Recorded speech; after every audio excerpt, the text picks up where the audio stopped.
বিসমিল্লাহির রহমানির রহিম। আসসালামু আলাইকুম।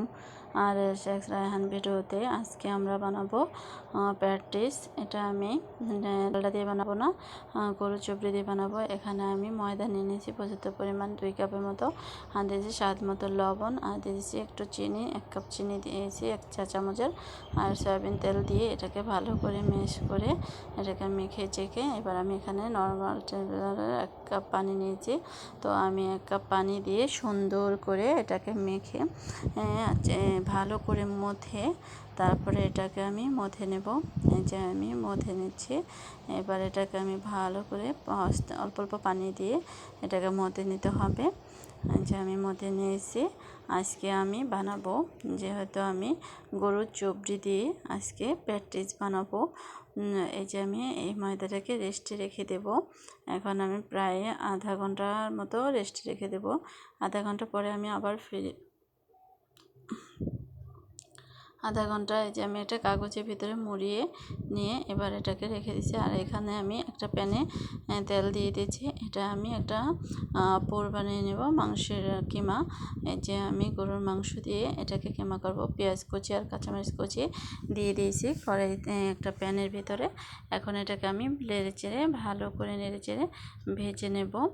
ভেজে নেওয়ার পরে এখানে আমি কিমাটা দিয়ে দেব, যেটা আমি কুচি কুচি করে কেটে নিয়েছি। আপনারা এরকম করে কুচি কুচি করে কেটে নেবেন।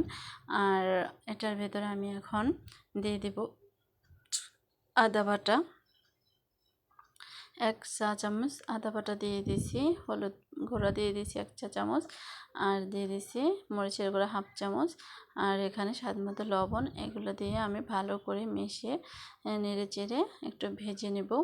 এটাকে বেশি ভাজা যাবে না, রান্না করা যাবে না। আর আমি দিয়ে দেবো 1 টেবিল চামচ গরম মশলা গুঁড়া। এটা আমার হাতে করা মশলা। তো আমি এই মশলাটা দিয়ে এখন ভালো করে ভেজে নেব, নেড়ে চেড়ে সুন্দর করে। এই যে আমি দেখতেই পাচ্ছেন আমি ভালো করে ভেজে নিচ্ছি। এবার আমি এটাকে এই যে আমার হয়ে গেছে পোটা। এখন এটাকে আমি নামিয়ে নেব। এই যে এখানে আমি যে রেস্টে রেখে দিয়েছিলাম, এখন আমি এই ডোটাকে বের করে নিয়েছি থেকে পলির থেকে। এখন এটাকে আমি একটা ছুরি দিয়ে মানে কাটার দিয়ে আমি এটাকে 2 টুকরো করে কেটে নেব। এটাকে আমি 2 খণ্ড করে নিয়েছি। এখানে আমার মোট 8টি হবে। আর এটা আমি গরু চবড়ি নিয়েছি। এখানে আমার 8টি প্যাটিস হবে, 2টা বলে। এই যে আমি বল করে নিয়েছি। এখন এটাকে আমি ভালো করে রুটি করে নেব। হ্যালো ভিউয়ার্স, আপনারা দেখতেই পাচ্ছেন আমার রুটিটা কতটা সুন্দর হয়েছে। পুরোটা ফ্রিতে আমি রুটিটা বেলে নিয়েছি। এখন আমি এই যে চবড়িগুলি ম্যাশ করে দিচ্ছি এটার উপরে। তারপরে আমি আরেকটা ভাঁজ দিয়ে তার উপরে আবার একটু নিয়ে নিয়েছি। এই যে আমি ভালো করে হাত দিয়ে ডলে ডলে ম্যাশ করে নিয়েছি। এটাকে আমি আরেকটা পার্ট দিয়ে এখন আমি এটাকে আরেকবার এটার উপরও আমি চবড়িটা দিয়ে নিয়েছি। এটাকে ভালো করে গরুর তেলটাকে মিশিয়ে দেব। আর এটা অনেকটাই মচমচে হবে, যা না খেলে বুঝবেন না গরুর চবড়ি এত দাম দিয়ে কেন আমরা ডালডা কিনে আনবো। যেহেতু বছরে আমাদের কোরবানি ঈদ আছে, ঈদের ভেতরে সবার ঘরেই গরুর চবড়ি হয়। তো আপনারা এটা সংগ্রহ করে চবড়িটাকে রেখে বিকালে নাস্তা হিসেবে প্যাটিস বানিয়ে খেতে পারেন। তো আমি এই যে রুটিটাকে বেলে নিয়েছি। এখন এটাকে আমি 4টা এখানে আমি আরেকটা বল করে এখানে আরেক পাট নিচ্ছে, 8 পাটে ভাঁজ দিচ্ছে, মানে 8টা লেয়ার করব। 4 পাটে করে রুটি বেলে আবার ফিরে আমি ওইখানে আবার গরুর চবড়ি দিয়ে আবার ভাঁজ দিচ্ছি। দেখতেই পাচ্ছেন এটাকে আমি আবার ভাঁজ দিয়ে নিয়েছি। এখন এটাকে আমি আবার 4 ভাঁজ করে তারপরে 2টা বল একসাথে আমি একসাথে রেখে দেব। এরপরে আমি এটাকে রুটি করে নেব। যে আমার রুটি করা হয়ে গেছে। রুটিটাকে এখন আমি 4টা টুকরো করে নিয়েছি।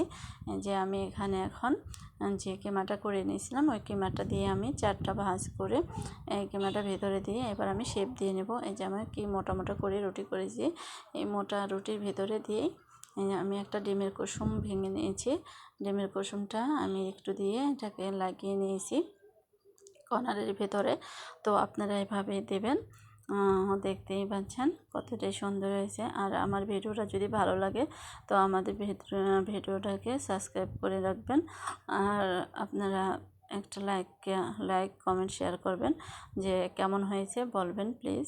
আর আমার ভিডিওটা যদি আপনারা সাবস্ক্রাইব করেন তো আমার নতুন নতুন ভিডিও আপনাদের কাছে পৌঁছে যাবে। দেখুন কতটাই সুন্দর হয়েছে।